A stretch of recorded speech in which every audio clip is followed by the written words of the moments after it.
ఓయ్ బాగున్నారా అందరూ? ఈరోజైతే టూనా ఫిష్ నాకైతే దొరికిందండి. అది యెల్లో టూనా ఫిష్ అన్నమాట. చాలా రేర్. కానీ నేను దాంతో ఒక ప్రయోగం అయితే చేశానండి. దోసకాయతో చేపల పులుసు పెడితే ఎలా ఉంటుంది అనేది ట్రై చేశాను. కానీ చాలా బా వచ్చిందండి. దీనికి కావాల్సినవి ధనియాలు, గసగసాలు, మిరియాలు, మెంతులు, లవంగాలు, దాల్చిన చెక్క ఇవన్నీ వేయించుకొని డ్రై రోస్ట్ చేసుకోవాలండి. అల్లం వెల్లుల్లిపాయ పేస్ట్ యాజ్ యూజువల్‌గా.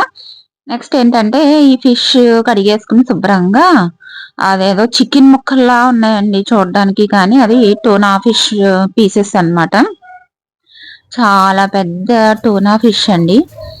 దాన్ని అలా ముక్కల కింద కట్టి అమ్ముతున్నారు. దాంట్లో ఒక చిన్నది నేను తీసుకున్నాను, ఒక కేజీ. సో ఇవి రోస్ట్ చేసుకుని పక్కన పెట్టేసుకున్న. ఆ ముక్కల్లోకైతే కారం, ఉప్పు, పసుపు వేసి కలిపి పక్కన పెట్టుకున్నా అండి. ఎందుకంటే కారం, ఉప్పు బాగా పడుతుంది అనేసి ముక్కలకి. ఇప్పుడు మసాలా వేగిపోయిన తర్వాత సన్నగా కట్ చేసుకున్న ఆనియన్ ముక్కలు అయితే వేసుకుందాము. పచ్చిమిరపకాయలు చాలా కారం ఉన్నాయని చెప్పేసి నేను 2 అయితే వేస్తున్నాను అండి. ఇవి బ్రౌనిష్ కలర్ వచ్చే వరకు ఆగి తర్వాత మనం కట్ చేసి పెట్టుకున్న దోసకాయ ముక్కలు అనేవి వేసేసుకుందాం. నేను టమాటా యూజ్ చేయట్లేదండి. ఇది ఓన్లీ దోసకాయ, ఉల్లిపాయ ముక్కలతో అయితే ఈ పులుసు అనేది ప్రిపేర్ చేస్తున్నాను. మనం పొడి చేసుకున్నాం కదండి, లవంగాలు, దాల్చిన చెక్క, మిరియాలు, ధనియాలు, గసగసాలు, ఇవన్నీ డ్రై రోస్ట్ చేసి పౌడర్ చేసుకున్నాం కదండి, మెంతులు అవన్నీ అయితే వేసేసాను. అల్లం వెల్లుల్లిపాయ పేస్ట్ కూడా వేసాను. కొద్దిగా సిమ్లో పెట్టుకుని మగ్గనిచ్చిన తర్వాత అవి మగ్గిపోయిన తర్వాత ఈ టూనా ఫిష్ ముక్కలను అయితే వేసేస్తున్నానండి దీంట్లో. తినడానికి చాలా బాగుంది. కానీ నాకైతే చికెన్ ఎలా ఉంటుంది చెప్పండి? చికెన్ కానీ మటన్ కానీ ఉడికితే అట్లాగైతే ఉందండి. ఇవి ఉడికే కొద్దీ గట్టిగా అవుతుంది ఈ ముక్క అనేది, టూనా ఫిష్. మీరు ఎప్పుడైనా తింటే కామెంట్ చేయండి. టూనా ఫిష్ అనేది కానీ హెల్త్‌కి చాలా మంచిదంటండి ఇది. యెల్లో టూనా ఫిష్ దొరకడం చాలా రేర్ అని ఆ షాప్ వాళ్ళు చెప్తే తీసుకున్నాననమాట.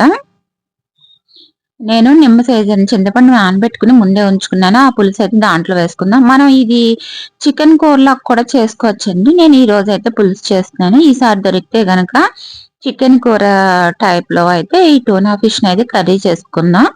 అది వేరేగా పెడతాను. సేమ్ ఆ పౌడర్ అది వేసేసుకుని అల్లం వెల్లుల్లిపాయ పేస్ట్ మగ్గిన తర్వాత ఈ ముక్కలు వేసుకున్న తర్వాత చింతపండు పులుసు అయితే కలిపేసానండి. దీంట్లో నేను ఒక క్లిప్ అయితే మిస్ అయింది. ఆవకాయ ఊట ఉంటది చూసారా? నూనె ఆవకాయ ఊట, ఒక స్పూన్ ఆవకాయ పచ్చడి అయితే వేసాను. కానీ టేస్ట్ అయితే అమోఘంగా అద్భుతంగా ఉందండి. అది లాస్ట్‌లో వేసాననమాట. వేసిన ఒక 2 మినిట్స్ ఉంచేసి మరిగిన తర్వాత దించేసుకోవడమే. కారం సరిపోకపోతే అడ్జస్ట్ చేసుకుని, మనకి పులుసుకి ఎలాగైనా కారం, ఉప్పులు అనేవి ఎక్కువ పడతాయండి. కొంచెం కరివేపాకు వేసేసుకుని ఇది కొంచెం బాగా మరిగే వరకు, బాగా ఉడికే వరకు ఉంచేసుకోండి ముక్క అనేది. ఈ ముక్కలు ఏంటంటే మిగిలిన ఫిష్‌లా కాకుండా గట్టిగానే ఉంటాయండి ఇవి. ఈ ఆవకాయ ఊట కూడా వేసాను కదండీ! అందుకే ఈ కలర్ వచ్చింది.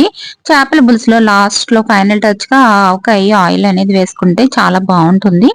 నెక్స్ట్ ఏంటంటే ఇవి తినడానికి అచ్చం చికెన్, మటన్ ముక్కల్లాగే గట్టిగా ఉంటాయి. కాబట్టి గరిటెతో కడిపినా ఏమీ ప్రాబ్లమ్ ఉండదు. లెంగ్తీ అవుతుందని చెప్పేసి నేను చాలా వరకు స్పీడ్ పెట్టి వీడియో అయితే అప్‌లోడ్ చేశానండి.